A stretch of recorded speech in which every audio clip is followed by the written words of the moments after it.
আপনি না আপনি সমস্যা হলে তাহলে বন্ধ করে দেই। শোনেন, অত ইয়া করেন না, আপনি যেটার জন্য আছে সেটা করেন। না না আমি কি বলতেছি, ভণ্ড বাবা আছে না।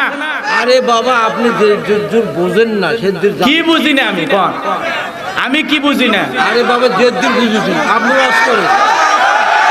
বেশি বোঝেন আপনি না। আরে বাবা, আমার সাইজ করা লাগবে না। না না আপনি সাইজ করবে আছি, আপনি আমি ভণ্ড পীরের কথা বলতেছি। আপনার সমস্যা কি? না না, ভণ্ড টান্ড আপনি ওই দিকে যান। আমি যেদিকে যাই আপনার সমস্যা কি? আপনার বেশি বোঝেন না আপনি। পাবলিকে বোঝেন, পাবলিকও কিভাবে কি করা লাগে আপনি বোঝেন। সভাপতি হয়ে যদি বাধা দেন খারাপ লাগে না? বাধা তো দেয়নি, এটা তো বাধাই হচ্ছে। ভণ্ড পীরের কথা করছি, পাবলিক খুশি, আপনার সমস্যা কি? এ বাবা ওয়াজ করবো, ওয়াজ করবো। এ ভণ্ড আছে না নাই? ভণ্ড পীর আছে না নাই? হক্কানি আল্লাহওয়ালাদের কাছে যান, আপত্তি নাই। কতবার পর ভণ্ড পীর আছে, তালা বাবা, সালা বাবা, কঞ্চি বাবা, চটালা বাবা, চটালা বাবা, গাঞ্জা আলা বাবা আছে না না? তো ভণ্ড পীরের কথা বলে আপনার সমস্যা কি? ভণ্ডদেরকে সাইজ করা দরকার আছে না না? শাহজালাল পীর ছিল, শাহ মাকদুম পীর ছিল, আল্লাহওয়ালা বড় বড় ভালো ভালো হক্কানি আল্লাহওয়ালা জমিনে ছিল। কথা কর। বাইজিদ বোস্তামি, খাজা মঈনুদ্দিন চিশতি রহমাতুল্লাহ আলাইহি ভালো ভালো পীর ছিল, কিন্তু এখন পীরের নামে ভণ্ড আছে না না? পীর বের হয়েছে ল্যাংদা বাবা। কথা কর না কেন? দেখেন না বাবার ভোমা ভোমা মোষ দেখলে মনে হয় বিয়ার 11 গোস। কি মোষ, মোষের বাহার কি টর্চ লাইট মেরে মুখ খুঁজে পাওয়া যায় না। এরকম ভণ্ড আছে না না? আবার এমনও ভণ্ড আছে, নাম দিয়েছে সাধু বাবা, 30 বছরে গোসল করে না, পিছন দিকতে যাওয়া যায় না, মানে পাটার মতো গাও গঙ্গায়। এরকম ভণ্ড আছে না না? মন খারাপ করছেন আপনারা, কষ্ট পাইছেন, পিছনে লোকের জায়গা হতেছেন, একটু চাপে আসেন। এজন্য আজ মাহফিলে এগুলো কিচ্ছু বলবেন না। বক্তাক নিয়ে আসছেন পছন্দ করে, তাই না? বক্তা বোঝে দেখেই তো দাওয়াত দিচ্ছে নাকি? ছেলে পেলে ভালোবাসে পছন্দ করে দাওয়াত দিচ্ছে। আমরা চাই না এলাকার মানুষ একটা সমস্যা হয়, বোঝেনি? এখন ক্যামেরার চোখ চোখের দিকে ক্যামেরা আছে, মিডিয়া আছে, একটা কিছু করবেন আপনি পরের দিন সকালবেলা ভাইরাল হয়ে যাবেন। কথা কর না কেন? এই জন্য এগুলো করতে নেই। মন খারাপ করছেন আপনারা? ভণ্ড পীরের বিরুদ্ধে আমরা বরাবরই ছিলাম, সারা জীবন থাকবো। কথা কর। হক্কানি আল্লাহওয়ালাদেরকে আমিও ভালোবাসি, কিন্তু কোন ভণ্ডকে আমি সাপোর্ট করতে পারি না, কোন বেদাতপন্থী পীরকে আমি সাপোর্ট করতে পারি না। যেই পীরের দরবারে নামাজ নাই, কোরআন নাই, ওটা পীর না, ওটা শয়তান। যেই পীরের দরবারে নারী না যায়, ওটা পীর না, ওটা শয়তান। কথা কর না কেন? ভণ্ড আছে না না? হায় হায়, কত দরবারে এখন নারী পুরুষ একত্রে জিকির হয়। কই মনের আলো বড় আলো, বাইরের আলো নিভে ফেলা, মনের পর্দা বড় পর্দা, বাইরের পর্দা খুলে ফেলা, ল্যাংটা হয়ে তালে তালে আল্লাহ আল্লাহ জিকির চালা। ওরে বাবা ভান্ডারি, লাইন চালা চলে না তো রেলগাড়ি। তুই মরিয়া দেখ, তুই পীর না শয়তান, বাটাম ফেটে ফেলে দিবি। জিকির হবে কার নামে? আর এখন জিকির বাবার নামে হয়। এখন কোথায় কোথায় জিকির কই, আমি ডুবতে হইয়া আসি প্রেম দরিয়ায়, বাবার সন্ধান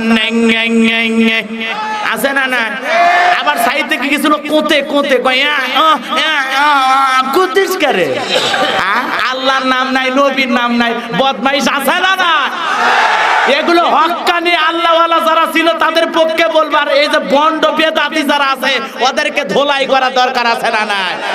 এজন্য আমি কখনো কাউকে ভয় পাই না। কোরআন সুন্নাহর পক্ষে সঠিক কথা বলা লাগবে। কোনো ভণ্ড পীরের রাস্তা না বাংলার জমিনে থাকবে না, থাকবে না। কোরআন সুন্নাহর নিয়ম নীতি কায়েম হয়ে গেলে কোন ভণ্ডরা মাজার কইরা গরু ছাগল নেওয়া তোমাদের হলে ব্যবসা থাকবে না। কথা ঠিক না বেঠে? আমার ভাইয়েরা, এজন্য আমরা হক্কানি আল্লাহওয়ালাদের সাথে ছিলাম, আছি, থাকবো। আর বরাবরই ভণ্ডদের বিরুদ্ধে বলেছি, আজকেও বলবো। কোন বাতিল শক্তির ভয়ে এ কণ্ঠ কখনো নরম করা সম্ভব। আমি ভয় পাই না দুনিয়ার কাউকে, আমি একজনকে ভয় পাই, তিনি কে? আমরা সবাই একজনকে ভয় পাই, তিনি কে? আমরা আল্লাহ ছাড়া কাউকে ভয়। আমাদের অন্তরে কার ভয়? কার ভয়? যাদের হৃদয়ে আছে আল্লাহর ভয়, তারা কভু পথ ভুলে যায় না।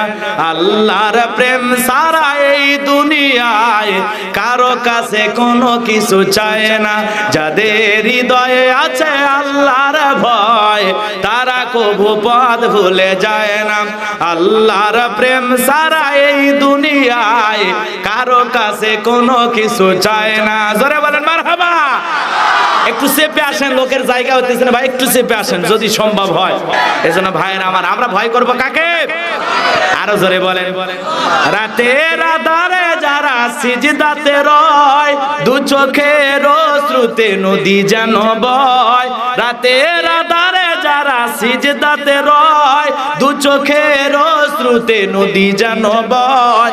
সলনার হাত সানি যত আসুক, সলনার হাত সানি যত আসুক, পেছনে ফিরেও তাকায় না। যাদের হৃদয়ে আছে আল্লাহর ভয়, তারা কবু পথ ভুলে যায় না।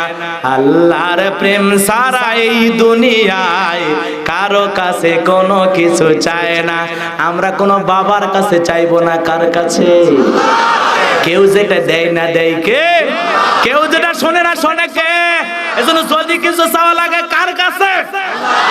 রব্বানা আতিনা ফিদ দুনিয়া হাসানাতাও ওয়া ফিল আখিরাতি হাসানাতাও ওয়া কিনা আযাবান নার। লিল্লাহি তাকবীর। সূরা বাকারার 201 নম্বর আয়াত আল্লাহ রাব্বুল আলামিন ডেকে বলেন, আমরা সবাই প্রার্থনা করে বললাম, হে আমাদের রব, আমাদেরকে দুনিয়ার কল্যাণ দান করো, আখিরাতের কল্যাণ দান করো, কঠিন জাহান্নামের আগুন থেকে মুক্তি দাও। তাহলে ইহকাল পরকালের কল্যাণ দেওয়ার মালিক কে? নাকি কোনো বাবা? কথা বলেন না কেন? কোন ভান্ড বাবার দরবারে আপনি যায় সিজদা দেবেন না। সিজদা দেওয়ার কাকে দেবেন? আল্লাহকে। সিজদা পাওয়ার একমাত্র মালিক কে? আমরা গায়রুল্লাহকে সিজদা দিয়ে শিরিক করব না। বিভিন্ন মাজারে সিজদা আছে না নাই? আমরা সেগুলো দরবারে কখনো যাব? আল্লাহ ছাড়া কারো কাছে মাথা নত করব?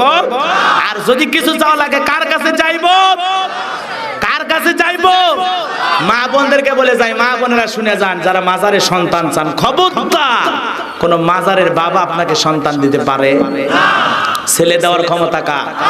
মেয়েদের ক্ষমতা কার? ছেলে মেয়ে উভয়টা দেয় কে? আবার কাউকে না দিয়ে খুশি কি? সূরা সূরের মধ্যে আছে না, আল্লাহ পাক বলেন, আমি কাউকে ছেলে দেই, কাউকে মেয়ে দেই, কাউকে ছেলে মেয়ে উভয়টা দান করি, কাউকে আমি বন্দা বানাই রেখে। কথা কর। আমি নিজের চোখে দেখেছি বাগেরহাটে খান জাহান আলীর মাজারে, আহারে মহিলারা গম্বুজে তেল মাখে, মাইখে তল পেটের কাপড় আলো করে বলে, একটা বেটা দে রে বাবা, একটা বেটা দে, তুই না বেটা দিলে আব্বা বেটা দেবে কে? কথা কর না কেন?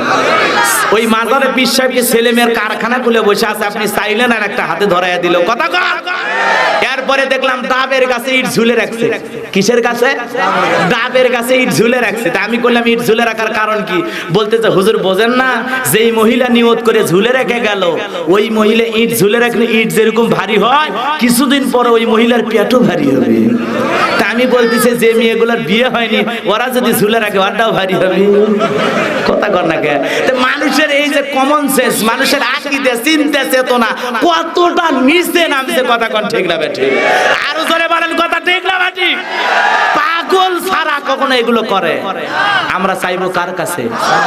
সবকিছু দেওয়ার ক্ষমতা কার? আরো জোরে বলেন। আল্লাহ রাব্বুল আলামিন বলেন, ফাইদা ফারাগতা ফানসাব ওয়া ইলা রাব্বিকা ফারগাব। আল্লাহু আকবার।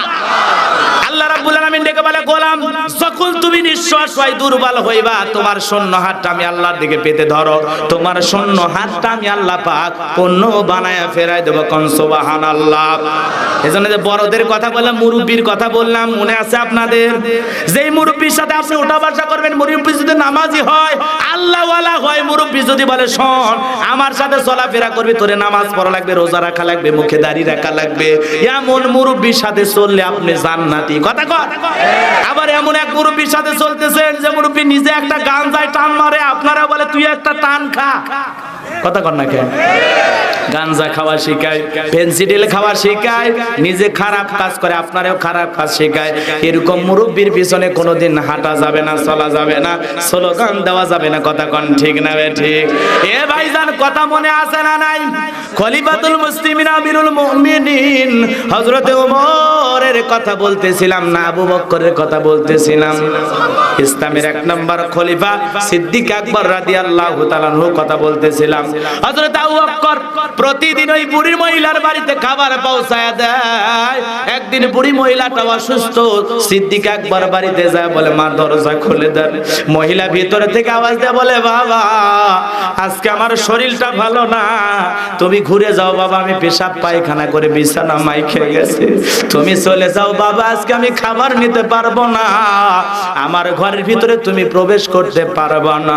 সিদ্দিক আকবর ডেকে বলে মা আপনি অসুস্থ হয়ে বাড়িতে পয়সা থাকবেন, আপনি না খাবার খাইলে আরো বেশি অসুস্থ হবেন, দরজাটা খোলেন মা, খাবারটা একটু গ্রহণ করেন। বারবার যখন আবু বকর সিদ্দিক ডেকে বললেন, বুড়ি মহিলা দরজা খুলে দিলেন। সিদ্দিক আকবর খাবারের টোকলাটা হাতে দিয়া বলে মা, ও মা এই খাবারগুলো আপনি গ্রহণ করেন, আর আপনার পায়খানা মাখা পেশাব মাখা কাপড়গুলো আমি ঝরনার পানি থেকে পরিষ্কার করে এনে দেই। কোন সুবহানাল্লাহ। আদর্শ নেতা কাকে বলে? ইসলামী নেতা কাকে বলে? এমন চরিত্র কি কোন মেম্বারের খুঁজে পাওয়া যাবে? আরো জোরে বলেন। চেয়ারম্যান এমপির কথা তো বাদই দিলাম, তাদের কাছে গরিব মানুষ যায় যদি হাত ধরে, ভাই